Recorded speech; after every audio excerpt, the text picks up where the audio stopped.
Cosmin Dzsurdzsa, a reporter at our friend's place, the True North News, has an access to information document showing just how luxuriously those cops were staying at the fanciest hotel in Ottawa, the Chateau Laurier. Cosmin Dzsurdzsa joins us now via Skype. Cosmin, great scoop.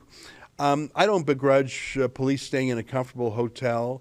I think these police that were just there for shock and awe and political intimidation, so I don't want to give them 1 ounce more credit than they deserve.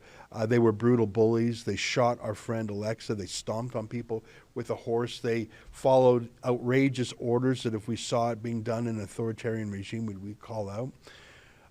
But really, staying at a 5-star luxury Fairmont Inn, the kind of place where, you're spending $500 a night if you're a mere mortal to stay.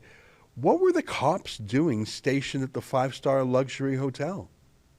You're exactly right, Ezra. This is the Fairmont Chateau Laurier.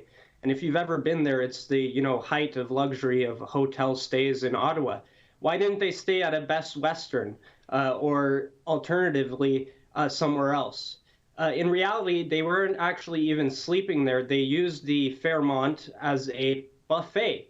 So they were paying up to $12,000 a night just for dinner, not to mention breakfast and lunch buffets. So it's quite interesting, the choice that they used. And if you remember from reports, the Fairmont actually served as the sort of base of operations for the police response to the convoy. This is where they began to quarter off downtown Ottawa, moving and inching outwards from the Fairmont, pushing and quarreling protesters until they could eventually arrest them. All right, so you're correcting me. The cops weren't staying there. They were just using it as a base, and they were eating their 5-figure bills for the buffet. So they weren't sleeping there, but they basically turned it into a command post. Is that what you're saying? Exactly. This is $250,000 just for buffet event services. So I'm assuming they had caterers come in with all the necessary, plates, the dining instruments, the food, 3 times a day, so that these RCMP officers could live large while they were cracking skulls the rest of the time. So they didn't stay there, as you said. That means that likely the bill of the RCMP's presence in Ottawa is much larger than just $250,000. I would estimate it's probably well into the millions just to keep the officers there overnight. Well, it sounds like that was just the bill for the meals for some of them. And by the way, I happen to know it was much more than just the RCMP. I personally encountered police from a variety of police forces. The Toronto Police Force was out in numbers there in Ottawa. Durham Regional Police. I'm trying to think of the others I personally met. So there were police from all across Ontario, plus I know that there were police from across the country. Some of these mounted police, ceremonial horse brigade, came in from as far away as BC. So this was a multi-million-dollar shock and awe effort for a completely peaceful protest. There was not a single firearm seized, despite the lying front page story in the Toronto Star to the contrary. There was not a single act of violence perpetrated or threatened by the truckers. Again, this is all according to the Ottawa police, despite the lies in the media.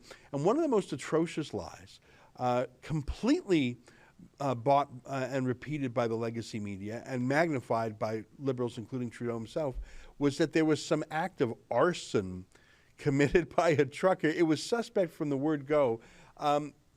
Tell us a little bit about that. I think we covered that with Rupa Subramanian the other day, but I know you've got some thoughts on that. It was a hoax, wasn't it? There was an arson charge. It absolutely had nothing to do with the truckers, but literally every important official in Ottawa said it did.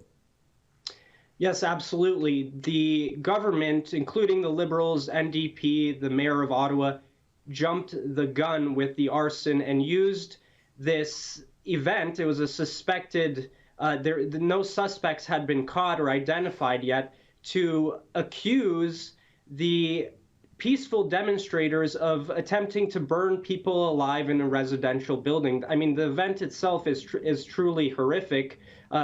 Thankfully, it was avoided. But the fact that the government knowingly relied on an unverified, with no suspects report to spread lies purposefully about this convoy. And it just points to the fact of how all of these claims that went into justifying Justin Trudeau's use of the Emergencies Act are crumbling, including the arson, the presence of weapons, not to mention the claims about foreign funding. It's all falling apart, and it's on the record. I put out a video on Twitter of every single time Liberal and NDP MPs made the claim that this arson was somehow linked to the protest. It was Jagmeet Singh who was the first to do this, and he said it was an example of all of the violent acts that are being perpetrated in Ottawa. So it's astounding, and we've seen this become a pattern with the Liberal government, especially because if you recall back in 2018, Trudeau did the same thing. He jumped the gun with the hijab hoax story to gain political points. And when the Asian community at the time, because the claim was by a young Muslim girl that some Asian man had come up to her to cut up her hijab, the Asian community in Toronto began to demand an apology, and Trudeau just went silent. It's the same thing now. Politicians are refusing to apologize for spreading a hoax. And these are the people who like to lecture us about disinformation and misinformation. So it's pure hypocrisy. That's an excerpt from my daily show, The Ezra Levant Show. Every day I do a monologue on the news of the day, then I interview an interesting guest, and then I read my hate mail. You gotta subscribe. Go to rebelnews.com.